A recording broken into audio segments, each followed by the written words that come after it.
Okay lang naman. It's fast na. Hello po kay Kuya JR.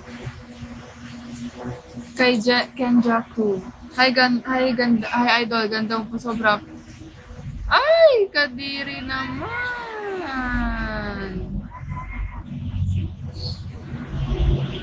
Ganda naman. Sabi ni Ate Nabi na super ganda.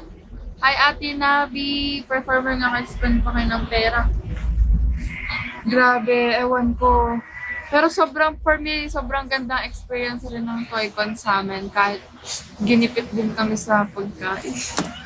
Okay lang naman, it's fine. I won't expect anything kasi sa years na pinagdaanan ko sa mga ganyan, talagang gipit. Ang pinaka-okay lang sa akin na nag-sponsor, which is yung Korean entertainment siya. Siya talaga. Hi, Copy Ko Blanca. Na-follow ko na po kayo, Ate Nabi. Ganda naman ni host. Hello po. Tinipid kami.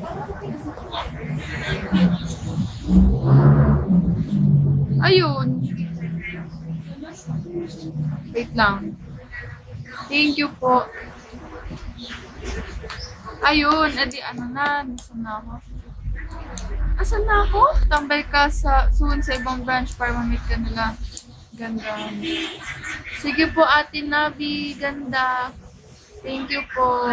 Ano lang po, Ate Nabi, pag may free time po talaga ako, talagang ginigi ko po mag-live. Pero pag tatambay po ako, hindi ko po siya magawa. Kasi gumagawa na po ako ng schoolworks naman. Tapos low-bat na rin po yung budget. Pero minsan po, pag naaabutan ko pa po at gising pa po ako, nagsusupport po ako sa PK. Nag-heart-heart po ako. Yes! Hello po kay Shin Videos guys, Ricky, kay Kenneth, kay BC, Lucifer. Uy, ba't na si Lucifer? Tapos bigay ko ng food, nakaabang si J. Ed, saan kita sa pasalamat sila. O diba, alaga niya yung ibang J-Idol. Hello, thank you po Ate Manel. Pero need ko ng translator for them. Yung ngayon or yung before. Uy, huwag ka mag-follow ng organizer.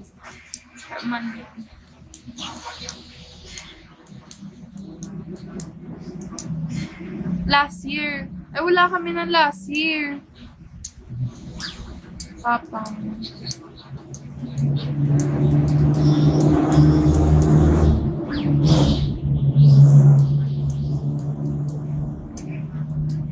Hello po kay Baba, Siglas. Sa Davao. Pero no, mahirap kasi kausapin yung mga Pero si Ate Kay, magaling siya mag-Japanese. Kasi 'di ba nakatrabaho din namin siya sa naman. Yung mga Japanese yung boss namin sa Otakute. Alam mo ba yung Otakute? Isa din yun 'di ba pag nagko-cosplay kami, yung mga boss namin na Japanese. Siya, talaga ang culture talaga ng Japanese is kahit boss ka, magtatrabaho din talaga sila na para talaga silang employee rin. Kasi yun ata yung naniniwala sila na employee rin sila kahit sila yung may-ari. Grabe! Tapos ngayon, di ba pinaparentahan nila yon yung nila events place nila. Like doon na rin yung Spotify, ganon. Nag-i-event, yung mga local artists. Nakikita ko yun, Manila event, nakikita ko nga nakaka-proud, kahit nakaka-miss sila. Tsaka, nakakamiss doon kahit nakakapagod. Kasi doon, pag sa food, pag mga sponsor yun, may mga sponsor na mga food, talagang inuuwi namin lahat, naalala ko na naman. Inuuwi namin lahat ng branded na inumin. Diyos ko, bigat ng bag namin, branded na pagkain. Para kaming nag-grocery. Talagang sobrang saya pag yung mga sponsored sila doon. Tapos once then, naging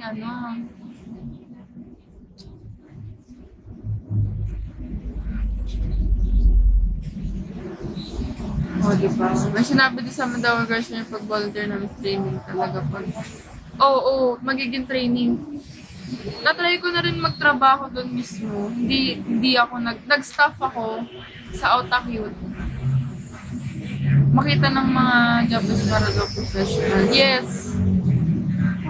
Yes, para professional. Totoo yan, totoo. Kahit sa shipping industry.